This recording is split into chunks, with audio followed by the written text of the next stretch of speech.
सबसे पहले तो आप सभी से मैं माफ़ी मांगना चाहूँगी कि काफ़ी वक्त हो गया इसको स्टार्ट करने में। मैं ये सबसे पहले बताऊँगी कि ये टोरेंट का जो हम लोगों का आंदोलन आज का था, ये आंदोलन जो है वो पीडी और एफआईआर को लेकर है। हम नहीं चाहते कि मुमरा के लोग जो है, मुमरा के लोगों को क्रिमिनल बनाया जाए, मुमरा के लोगों पर ऐसे ऐसे इल्ज़ाम लगाया जाए कि वो चोर है, चोरी कर। अगर आपके पास सामने से कोई आ रहा है मीटर लगवाने के लिए तो आप उनकी मदद कीजिए, ना कि उनके ऊपर एफआईआर डालिए, आप उनको मीटर लगाने में मदद कीजिए ना। हमारा बोलने का मतलब ये था। हमारी कोई भी ऐसी स्टेट लेवल की या नेशनल लेवल की ऐसी कोई बड़ी बड़ी मांगे नहीं, हमारी सिर्फ दो मांगे कि भाई हमारे मुमरा के लोगों को जो है वो तुम क्रिमिनल मत बनाओ एफआईआर दर्ज करके। और रही बात दूसरी पीडी की, जो हम लोग बताना चाह रहे हैं, पीडी का मसला कुछ ऐसा है कि इन लोगों का बोलना ये था कि भाई तुमने इतने साल से यूज़ किया, तुमने पीडी मतलब क्या, जो परमानेंट डिस्कनेक्शन हुआ था, उसके बाद जो है एमएससीबी के जो ऑफिसर्स है उन लोगों ने उनको बिल नहीं भेजा।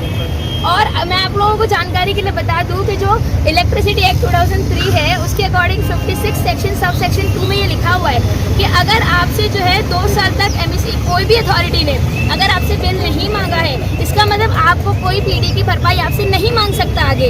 अगर क्योंकि हमारे साथ पीछे जो कंज्यूमर्स खड़े हैं उसमें 2014 के 2016 के ऐसे लोग खड़े हैं यहाँ पर, 2016-2014 के कंज्यूमर खड़े जिनको पीडी हुआ था 2014 और 15 में 16 में, लेकिन उनको अब तक बिल नहीं आया। और आज जाके 2021 में उनको बिल आ रहा है और बोलते हैं कि आपके 6 साल का 7 साल का बिल माफी है। तो हमारा बोलने का मतलब ये है कि जब एक्ट में लिखा है कि भाई 2 साल से ज़्यादा आप नहीं मांग सकते हो, तो आप किस बिना पे जो है वो हमारे मुमरा वालों से पीडी वसूल कर रहे हो।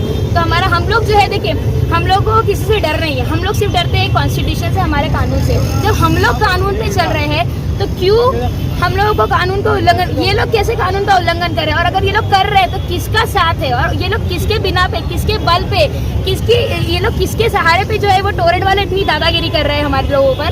तो बोलने का मकसद ये है कि हमारा ये आंदोलन सिर्फ और सिर्फ ये है कि भाई हमारे मुमरा वालों को आप एफआईआर दर्ज ना करो, गरीबों के ऊपर अत्याचार नहीं होना चाहिए। आप गरीबों के ऊपर अत्याचार नहीं होना चाहिए। जो बिल बढ़ा के भेजा जा रहा है, जो चीज में हर ये लोग गड़बड़ कर रहे, ये चीज होना नहीं मांगता है, क्योंकि गरीबों के ऊपर तो ये लोग ने 7 रुपए कुछ